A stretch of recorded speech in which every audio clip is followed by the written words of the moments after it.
দেখে মনে হচ্ছে ধ্বংসস্তূপে পরিণত হয়েছে, ভেঙে গিয়েছে একটি স্টল। প্রথম দেখাই আমার মনে হয়েছে যে কেউ কি দোকানটা ভাঙলো কিনা বা আক্রমণ হয়েছে কিনা। শেলফগুলো দেখে মনে হবে যে অনেক পুরাতন দিনের, অনেক দিন ধরে পড়ে আছে বা ভেঙে গিয়েছে এমন কিছু, বা সোশ্যাল মিডিয়ার কারণে এক প্রকার চাপা পড়ে গিয়েছে লেখক, বইমেলায় ভাঙচুর হয়েছে এমনটাই কিন্তু মনে হবে দেখলে। দর্শক, এবারের বইমেলায় সব থেকে ভিন্ন রকমের স্টল হচ্ছে এটি। কেন বলছি? আপনি নিশ্চয়ই এখনও বইমেলায় আসেননি, না আসলে দেখবেন কিভাবে? দর্শক, আমি যদি একটু দেখানোর চেষ্টা করি, এই স্টলটি একদমই ভেঙে চুরে গিয়েছে এমনটাই মনে হচ্ছে। তবে লেখকের মতে বিষয়টি ঠিক কিছুটা এমন যে বইমেলায় আমরা আসি, আমরা বইয়ের ছবি তুলি এবং ছবি তুলে সেই ছবি সোশ্যাল মিডিয়ায়, সোশ্যাল প্ল্যাটফর্মে ছড়িয়ে দেই, সে থেকে লাভবান হচ্ছে না লেখকরা, এমনটাই কিন্তু লেখক বলছেন। আমি যদি একটু বলি যে ভেতরে কিন্তু দেখে মনে হবে যে একদমই ভেঙে চুরে গিয়েছে, ভিতরে একটা যুদ্ধ হয়ে গেছে এমনটাই কিন্তু মনে হচ্ছে, কিন্তু আসলে তেমনটা নয়। এটি একটি ডেকোরেট করা রয়েছে এবং মূলত প্রদর্শনী করা একটি স্টল, যেই স্টলে মানুষ আসছেন, এসে ছবি তুলছেন। অনেকেই বলছেন যে স্টলটি খুবই ভিন্ন, এবারের বইমেলায় সব থেকে ভিন্ন, এমনটাই কিন্তু অনেকেই বলছেন। আমি যদি একটু দেখানোর চেষ্টা করি, ভেতরে কিন্তু যে বুক শেলফগুলো রয়েছে, শেলফগুলো দেখে মনে হবে যে অনেক পুরাতন দিনের কোনো শেলফ আসলে অনেক দিন ধরে পড়ে আছে বা ভেঙে গিয়েছে এমন কিছু, বা বইমেলায় আসলে ভাঙচুর হয়েছে এমনটাই কিন্তু মনে হবে দেখলে। তবে বিষয়টা আসলে তেমন নয়। পুরো স্টলটি কিন্তু ডেকোরেশন করেছেন প্রায় 7-8 জন এবং প্রায় 8 থেকে 10 দিন সময় দিয়ে কিন্তু এই স্টলটি ডেকোরেশন করেছেন। এবং আমি যদি বলি যে বিদ্যানন্দ প্রকাশনী এই স্টলটি ডেকোরেশন করেছে, এবং ভেতরে আমি যদি একটু দেখানোর চেষ্টা করি যে স্টলের ঠিক বাহিরেই কিন্তু বুক শেলফের মধ্যে কিন্তু বিভিন্ন লেখকের যে বইগুলো রয়েছে, সেই বইগুলো কিন্তু প্রদর্শনী করা রয়েছে এবং লেখকরা আসছেন, এবং পাশাপাশি যদি পাঠকরাও কিন্তু আসছেন। তবে এবারের বইমেলায় কিন্তু আসলে একদমই পাঠক শূন্য বললেই চলে, যেহেতু রমজান মাস চলছে, রমজান মাসে অনেকেই বইমেলায় আসছেন না, তাই আসলে পাঠক শূন্য বলাই চলে। দেখতে পাচ্ছেন যে পুরো স্টলের ঠিক সম্মুখে কিন্তু বুক শেলফের মধ্যে বিভিন্ন লেখকের কিন্তু বই রয়েছে, এবং পাশাপাশি আমি যদি বলি ভেতরেও কিন্তু বেশ কিছু বিভিন্ন রং বেরঙের এবং বিভিন্ন লেখকের কিন্তু বই রয়েছে। তবে এই স্টলটি আসলে এরকম সাজানোর যে মূল কারণ, সেটি হলো মানুষকে বোঝানো যে পাঠক শূন্য, এবং এক কথায় সোশ্যাল মিডিয়া, আমি যদি বলি ঠিক শাটার, স্টলের ঠিক সম্মুখে যে শাটারটি রয়েছে, শাটারে কিন্তু Facebook, Twitter, Instagram, WhatsApp, YouTube যে লোগোগুলো সেগুলো লাগানো রয়েছে, এবং এর মাধ্যমে কিন্তু বোঝানো হচ্ছে যে স্টল ভেঙে গিয়েছে বা সোশ্যাল মিডিয়ার কারণে এক প্রকার চাপা পড়ে গিয়েছে লেখক, এমনটাই কিন্তু তারা প্রকাশ করার চেষ্টা করেছে। দর্শক, আমি একটু কথা বলার চেষ্টা করব যারা কিনা এই স্টলটি দিয়েছেন বা যারা কিনা এই প্রদর্শনী স্টলটি তৈরি করেছেন তাদের সাথে, সঙ্গেই থাকবেন। এটা করার মূল কারণ হচ্ছে যে পাঠক যারা আছে, দর্শনার্থী যারা আছে, ওদেরকে একটা মেসেজ দেওয়ার জন্য।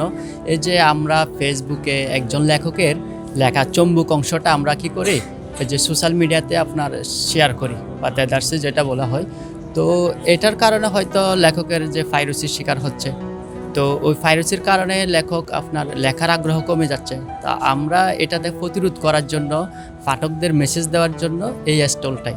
কারণ হচ্ছে যে আমাদের সাহিত্যকর্মকে বাঁচাতে হবে, বই কিনতে হবে। স্টলটি দেখে বোঝা যাচ্ছে যে আমাদের যে পড়ার যে মনোভাব সেটা ভেঙে পড়ছে, ধসে পড়ছে, সেখান থেকে উত্তরণের একটা চেষ্টা করতে হবে। আসলে মানুষ আকৃষ্ট হচ্ছে রিলস, তারপরে অন্যান্য বিষয়ের উপর, মানুষের বইয়ের প্রতি আকর্ষণ কমে যাচ্ছে। এটা কেন কমে যাচ্ছে এটা নিয়েও একটা গবেষণা করে আসলে মানুষ, মানে আমাদের ইয়ং জেনারেশনকে আমি বলবো যে তারা যেন এটার দিকে এগিয়ে আসে। শিশুদের হাতে আরও বেশি বেশি বই তুলে দেওয়া উচিত। গিফট হিসেবে আপনার মোবাইল না দিয়ে, খেলনা না দিয়ে, বইটা আসলে আমার শিশুদেরকে পড়ার প্রতি আগ্রহ করে তোলা উচিত। এটাই মা বাবার দায়িত্ব। আমরা তো হচ্ছে কি একটা সমাজের যারা তরুণ প্রজন্মই কিন্তু কি বই পড়ে বা হচ্ছে কি বইয়ের প্রতি আগ্রহ থাকে। তো আমাদের বর্তমান সময়ে হচ্ছে কি আমরা তরুণরা আসলে বিভিন্ন দিকে আসলে কি ডাইভার্টেড হয়ে যাচ্ছি। তো আমরা হচ্ছে কি বই পড়ার চেয়ে বরং বইমেলায় এসে ছবি তুলে দেওয়াটাই কি আমরা হচ্ছে মুখ্য মনে করি আর কি। তো আসলে এতে হয় কি যে হচ্ছে এতে আমাদের যে হচ্ছে কি গানের যে সমৃদ্ধ হয় সেটাও হচ্ছে না, বা হচ্ছে কি যারা বই লেখক ওনারা হচ্ছে উপকৃত হচ্ছে না বা লাভবান হচ্ছে না। তো সমাজের এই চিত্র আসলে পরিবর্তন হওয়া দরকার। আপনারা বইমেলায় আসুন, বই দেখুন, বই পড়ুন, প্রিয়জনকে বই গিফট করুন, তাহলেই হচ্ছে কি বইয়ের মাধ্যমে একটা সম্প্রীতি গড়ে উঠবে। হ্যাঁ, সবাই তো বলতেছে ভালো একটা ইউনিক কারণ, আমাদের যে মেসেজটা ওরা বুঝতেছে, আমরা কেন এই পাঠাগারটা কেন করলাম বা স্টলটা কেন দিলাম, এটা মেসেজটাই হলো ওদের বোঝা বা কীভাবে বুঝতেছে, ওটাই হলো পাঠকের যে আমরা মেসেজটা কতটুকু দিতে পারতেছি। এটা মিনিমাম 7-8 দিন। আচ্ছা, আপনি একাই করেছেন নাকি আপনার কোনো টিম ছিল? বা টিম ছিল আমাদের, টিমে ধরো এখানে 7-8 জন কাজ করছে। ওরা প্রায় 7 ঘন্টা, 8 ঘন্টা, 10 ঘন্টা, এমনকি 12 ঘন্টাও কাজ করছে। এটার আইডিয়াটা আসলে যিনি আমাদের ফাউন্ডার দাদা কিশোর কুমার দাস, ওনারই আইডিয়া এটা। আমাদের স্টল নাম্বার হলো 338-339। হ্যাঁ, লেকের পাশে। আমি এতক্ষণ পর্যন্ত যতগুলো স্টল দেখছি তার মধ্যে সবচেয়ে আনকমন স্টল হচ্ছে এটা। এটা একটা শাটার এমনভাবে করছে, ভিতরের যে মানে ভিতরের যে ইয়াটা দেখতে পুরো মনে হচ্ছে এখানে হয়তো ভাঙচুর হয়েছে, মানে এমন ভাঙচুর হয়েছে বা কেউ এখানে মানে মানুষের যে শিক্ষার যে বিষয়টা থাকে না, শিক্ষার উপরে যে আঘাত করা, সেরকম কিছু একটা হয়েছে। এই জন্য প্রথম দেখাই আমার মনে হয়েছে যে কেউ কি দোকানটা ভাঙলো কিনা বা আক্রমণ হয়েছে কিনা, এই জন্য মজা করে বলছি ভেঙে গেছে নাকি। যে এটা করছে সে তার মানে মাথার ব্রেনের সবচেয়ে ইউনিক জায়গা থেকে সে কাজটা করেছে। ঘুরলাম সবগুলি স্টলই মোটামুটি, তা সব কভার করতে পারি নাই, তবে এই জায়গায় এসে এটা খুব ইউনিক লেগেছে। ডেকোরেশন প্লাস নামটাও সুন্দর, তো আসলাম, ছবি তুললাম। কালার ভেরিয়েশন অন্যরকম, তারপর হচ্ছে এই তো অ্যাপসগুলা, আবার ভিতরের ডেকোরেশনটাও অন্যরকম, তো ওভারঅল সুন্দর। অনেকে বই কিনতে আসে শো অফের জন্য, কিন্তু কেউ আসলে বই পড়ে না। বেশিরভাগ মানুষই বই খুব কম পড়ে। বর্তমানে মানুষ সোশ্যাল মিডিয়া, ফেসবুক, ইউটিউব নিয়ে ঘাটাঘাটি করে। তো আসলে আমাদের প্রকৃত জ্ঞান অর্জন কিন্তু আমাদের বই থেকে আসে। যদি বই থেকে জ্ঞান অর্জন না আসতো তাহলে এই যে শিক্ষা ব্যবস্থা থাকতো না, তাহলে আমরা যে কেউ ফেসবুক, ইউটিউব দেখে আমরা শিক্ষিত হইতাম। তো বিষয়টা হচ্ছে এরকম।